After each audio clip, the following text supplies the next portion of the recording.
Hola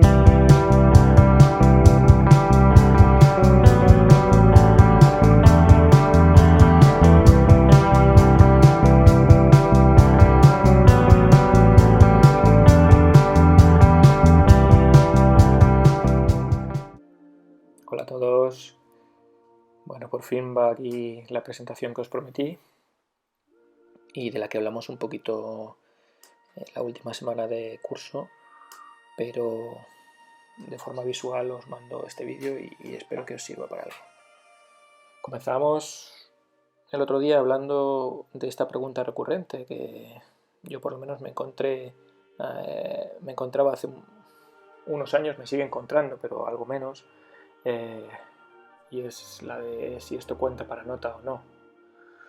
Y para mí era un reflejo de que pues que estábamos acudiendo a una pedagogía bulímica, a un aprendizaje con embudo, o a lo que un colega mío llama apuntes fuego, en donde solo se acudía a la memoria a corto plazo, porque al final cuando ponemos un examen tras otro, pues los alumnos le quitan importancia o le restan importancia al resto de actividades que hacen en clase y el día anterior estudian todo lo que creen que han dado y lo vomitan en el examen. Entonces me molestaba la pregunta y comencé a hacer una pequeña crítica sobre mi acción docente.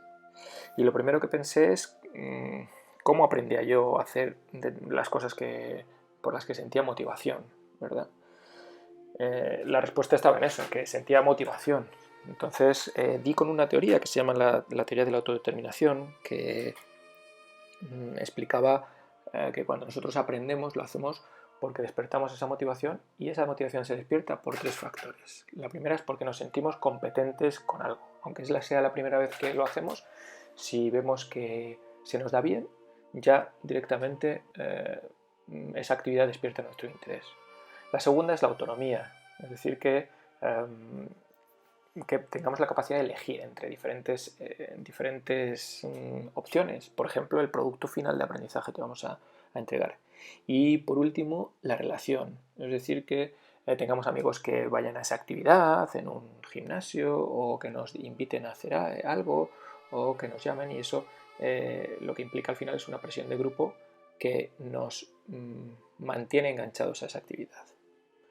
Si veis ahí arriba hay tres palabras que son habilidad, capacidad y competencia, y sería, para que penséis si sabéis la diferencia entre las tres y hacia dónde va orientada vuestra práctica docente, si hacia el desarrollo de las habilidades o de las capacidades o de las competencias.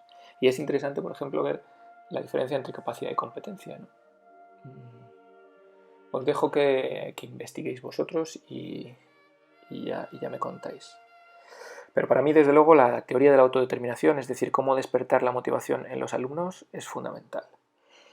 Más tarde hablamos un poquito sobre la evaluación. Vimos que tenía dos ruedas, una rueda social, que era a la que acudimos habitualmente, ¿no? Cuando hablamos de evaluación se nos pone el cerebro a pensar en números, ¿no? o en notas. Entonces, pues la parte social de la evaluación es esa, la que valora, la que califica, la que te certifica, la que da una titulación. Y quizá es la que menos nos interesa cuando nosotros lo que queremos o nuestro objetivo último debería ser que nuestros alumnos aprendan. Deberíamos acudir a esa evaluación como herramienta de aprendizaje, y para eso está la rueda pedagógica, en donde nosotros hacemos un diagnóstico, obtenemos información, una información que nos va a orientar en nuestra práctica y que además es autorreguladora, es decir, va a ofrecer al estudiante, al que aprende, información sobre cómo tiene que aprender o si va bien en ese camino del aprendizaje, ¿no? Al final lo que estamos ayudando es que cada uno de nuestros alumnos aprenda a aprender. Así que podríamos decir que la evaluación dentro de su rueda pedagógica es la levadura del aprendizaje. Tiene que estar a lo largo de todo el camino y debe facilitar ese aprendizaje. ¿Cómo lo hacemos? Pues mira, aquí hay un visual thinking muy chulo que nos habla de lo que estábamos diciendo, de las dos ruedas de la evaluación, pero también nos habla de que debemos fomentar el error. El error es una fuente de aprendizaje, no lo debemos penalizar, sino que debemos verlo como algo natural en todo proceso de aprendizaje. Para superar ese error es fundamental que haya un feedback del que luego hablaremos. Bueno, pues aquí veréis un poquito cuál es el camino que vamos a seguir a lo largo de toda la presentación, ¿vale?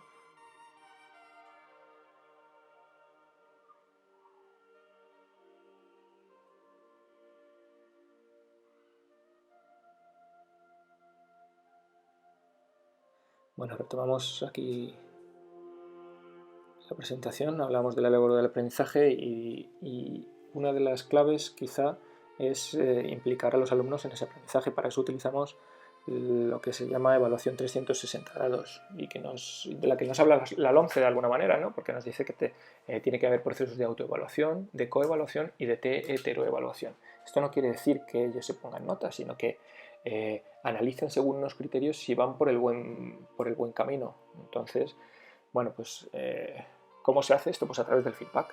El feedback no solamente se trata, de hecho hay que evitarlo, decir, muy bien, o muy mal, es decir, el feedback positivo o negativo, el que valora, no nos sirve de mucho más que lo que hacen las notas, pero sí que sirve pues ese feedback descriptivo, ese feedback prescriptivo, ese feedback orientador. Hay muchos tipos de feedback y creo que os voy a juntar un enlace por si os sirve. Hablamos también del tema de la co-creación de criterios. Yo suelo utilizar rúbricas en casi todas las unidades e intentamos, o se las doy yo al principio, o intentamos llegar a ellas a través de un periodo de reflexión al inicio de la unidad. Esto favorece la cultura del pensamiento, favorece saber hacia dónde vamos, porque ya sabemos cuáles son los criterios de evaluación, favorece la responsabilidad, porque ellos mismos han creado esos criterios. Y bueno, pues luego hablamos también del diario y del portfolio.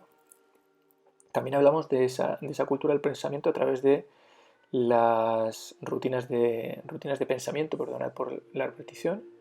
Aquí en esta página web de Harvard podéis ver este vídeo que es bastante interesante y a su vez hay otra página de Harvard también que se llama Visible Thinking, donde nos acerca a todas las rutinas de pensamiento dependiendo de qué tipo de pensamiento nosotros queremos desarrollar. El pensamiento crítico, el pensamiento reflexivo, es decir, que el analítico. Entonces existen diferentes rutinas para cada uno de ellos y lo importante sería utilizar no más de una o dos por curso para que ellos se vayan habituando a ese tipo de pensamiento. Saben que llega una rutina y que deben activar ese tipo de pensamiento. Una de ellas una de las que yo utilizo, por ejemplo, que me gusta bastante, es la de conectar, ampliar y desafiar. Me parece que está muy bien para terminar la unidad, para utilizarla en el portfolio, ¿no? ¿Por qué ha conectado ese aprendizaje conmigo? ¿A qué lo puedo extrapolar en mi vida diaria y qué desafío podría buscar respecto a ese aprendizaje en mi día a día? Bueno, en cuanto a lo de qué es un portfolio, ya hablamos de que se trataba de un documento que tiene su origen en el mundo de la arquitectura y del arte, de los pintores, los escultores, y que es al final una especie de currículum vitae en donde se van introduciendo aquellas experiencias que son más importantes o más significativas y que al final lo que nos facilita es ver un poquito cuál ha sido nuestra trayectoria y hacia dónde va esa trayectoria. Una de las partes del portfolio es la presentación. Aquí vemos una presentación de una alumna de primero de bachillerato. Veis que está en alemán y en castellano, y lo que hace es, bueno, pues darnos información inicial de quién escribe eso. Es útil para situarnos un poco o darle un matiz a esas reflexiones que luego más tarde vamos a leer. El portfolio también tiene que tener unas evidencias. Una vez que nos hemos presentado, debe tener unas evidencias de aprendizaje, que pueden ser a base de contratos, de síntesis de temas, de líneas de tiempo, muy útiles, por ejemplo, en geografía e historia, mapas conceptuales, pues imaginamos un tema de biología, hecho a través de dibujos, bueno, como los esquemas que hacíamos nosotros de jóvenes, ¿no?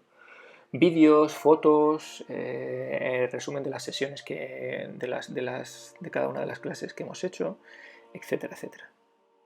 Y luego, por último, pues una reflexión, una reflexión a través de las rutinas de pensamiento en la que podríamos meter pues esa que acabamos de ver, conecta, extiende y desafía. Os dejo que veáis un poquito todo, que al final, si no, esto es un sprint.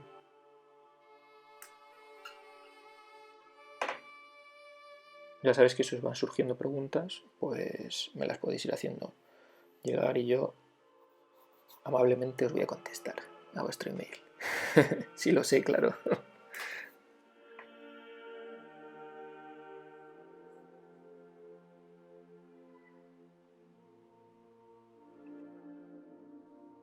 Bueno, pues si pasamos al proceso de aprendizaje, si utilizamos el diario y el portfolio, lo vamos a dividir en dos fases. La fase de diario, que sería la fase de recopilación, y la fase de elaboración, que sería el portfolio. En la fase de recopilación lo que vamos a hacer es ir coleccionando todos esos aprendizajes que tenemos en clase y haciendo una reflexión. Acordaos que hablamos de la dinámica, de la rutina de pensamiento de semáforo. Todo en verde lo que ya he aprendido, en ámbar aquello que estoy en proceso de aprendizaje y en rojo aquello bueno, que me cuesta mucho o hacia lo que tengo un bloqueo. Aquí os pongo una publicación que hicimos hace unos años en donde hablábamos del portfolio y del diario y donde vienen muy bien explicadas las fases. Os lo voy a juntar también para que lo veáis. Pero bueno, está la fase de colección que decíamos y luego la fase de elaboración que correspondería con el portfolio. La fase de elaboración comienza con una reflexión. ¿Qué es lo que he aprendido yo en este curso, por ejemplo, o en este trimestre? A continuación, se hace una selección de experiencias o de evidencias de aprendizaje que demuestren o que den base a esa reflexión de qué es lo que he aprendido. Lo he aprendido a través de esto. Y entonces se muestran esas evidencias. Y por último, se hace otra reflexión acerca de las competencias que he adquirido y se piensa en qué formato le voy a dar yo a esa comunicación, cómo lo voy a comunicar al resto de la gente. Bueno, hablamos también un poquito de calificación. Yo suelo utilizar Idoceo para todo esto. Hablamos de Idoceo Connect, de cómo ellos pueden rellenar sus rúbricas a través de Idoceo.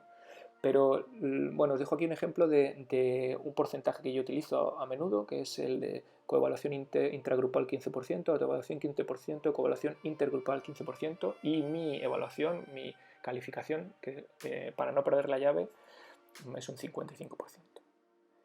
Luego, no sé si hablamos, no lo recuerdo, sobre autoevaluación docente. Ya creo que en este departamento se hace mucho el tema de, bueno, pues hacer una crítica o incluso reflexionar sobre el funcionamiento de la sección. Además de esas memorias, yo utilizo Twitter y Telegram para contactar con otros docentes que tienen mi punto de vista y en fin, ver qué tal lo estoy haciendo o comentar con ellos algunos proyectos y que me den su opinión.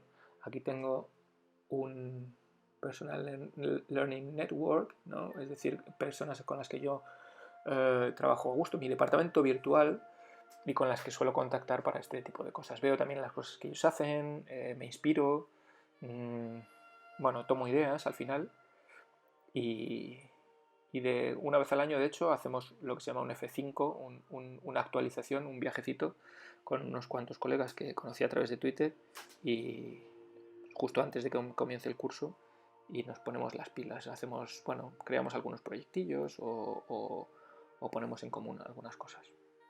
Es una red social en la que yo he aprendido muchísimo, que solo utilizo para el tema docente. Mira, a ver qué estoy poniendo aquí. Algo muy relacionado con lo que estamos hablando, ¿no? A principios del siglo XX, educar antes que instruir, formación integral de la persona, experimentando sin exámenes, sin libro de texto. A ver si un día nos atrevemos a hacer eso.